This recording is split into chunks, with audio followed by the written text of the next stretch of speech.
Hello friends, my name is Salman and today I will discuss a very important topic, virtualization in cloud computing for absolute beginners. So let's get started.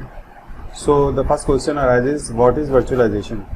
So virtualization means not real, cannot be touched. For example, in pandemic we have a virtual conferencing. As you can see from the picture, 4 people are going into a video conferencing. So this is not a real conference because it don't have a real conference hall or chairs or in office premises. So this type of setup is called virtualized setup. So in computer world there are virtual computers. So as you go to the banking sector or some corporate sector, you will see the computer which is operating there. But they are the dumb terminals, but their virtual desktop is coming from the server end, and this is called a VDI solutions.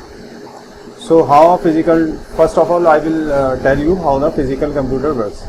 So first of all I will, anybody will purchase a physical computer, for example HP and Dell. After purchasing, he will install a operating system, it may be a Windows, Linux or Mac OS. And on top of that he will deploy an application like Excel, Word, PowerPoint, DNS, ERP and SAP. So this is the convention data center servers overview. So as you can see now, in traditional data center server, for example we have 16 GB of RAM and 4 CPU, and when we install our operating system, it will consume 4 GB RAM and 1 CPU for operating system. On top of that, if we install an application, it will consume 2 GB RAM and 1 CPU for the app, for running the apps. So as you can see now, in physical environment we have 4 CPU and 16 GB RAM, but out of them we only using 8 GB RAM and 2 CPU. That means our resources are underutilized. So in order to utilize our resources 100%, we take the help from the virtualization. So what is virtualization? In virtualization environment we have same physical server like Dell, HP.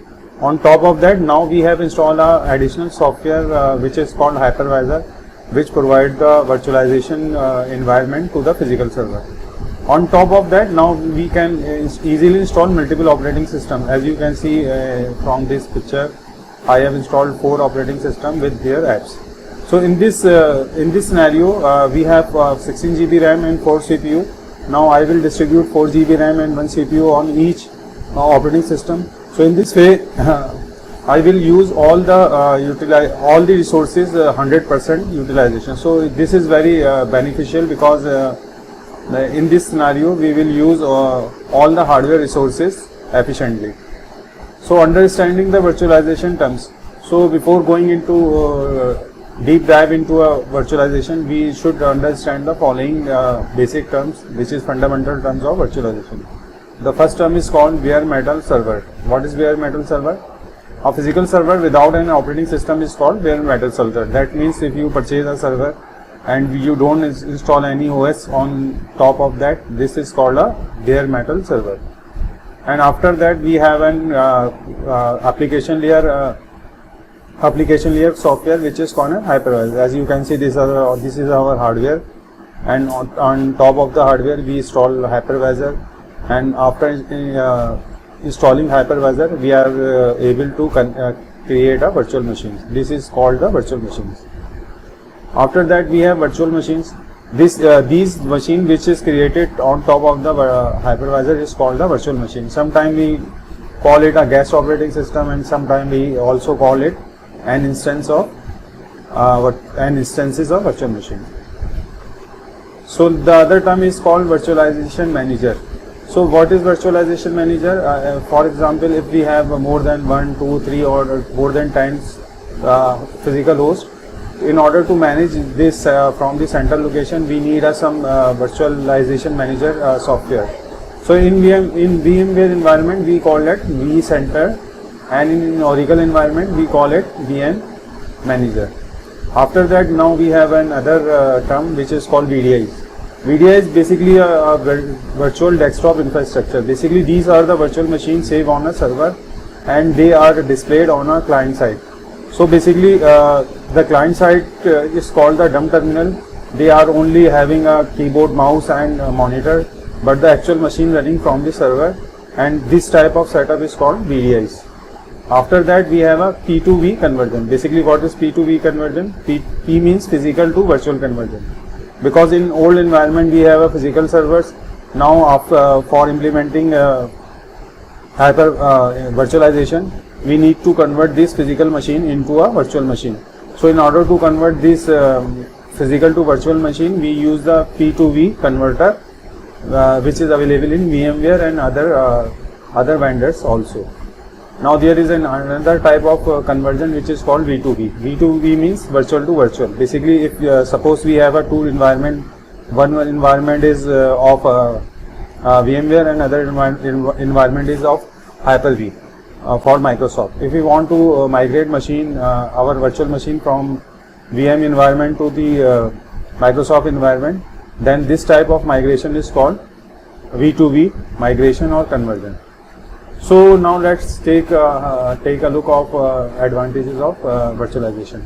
So the biggest environment advantage of virtualization is the cost, because in virtualization you don't need to buy multiple servers, racks and UPS. So you will cut down the cost of extra servers and other network peripherals. The second point is real estate, because less hardware requires the less space. For example, one rack instead of 10 rack. So that means your space requirement shrink down and you save a lot of money. The third is go with the electricity. For example, if we have a 10 server instead of 100 server, that means we can save 90% servers electricity bill. So this is also a very big advantage of virtualization.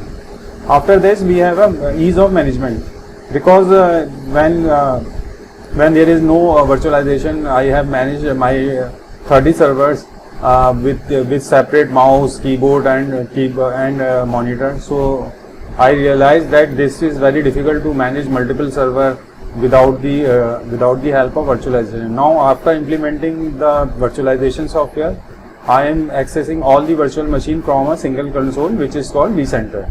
So this is a very good advantage of virtualization. After that we have a redundancy, lesser downtime. Redundancy means if something happens, something goes wrong, for example your server crashes. In previously when we have physical server, we have to purchase the hardware and replace the hardware and then up and running our servers and restore the backups. Now in virtual environment we don't need to do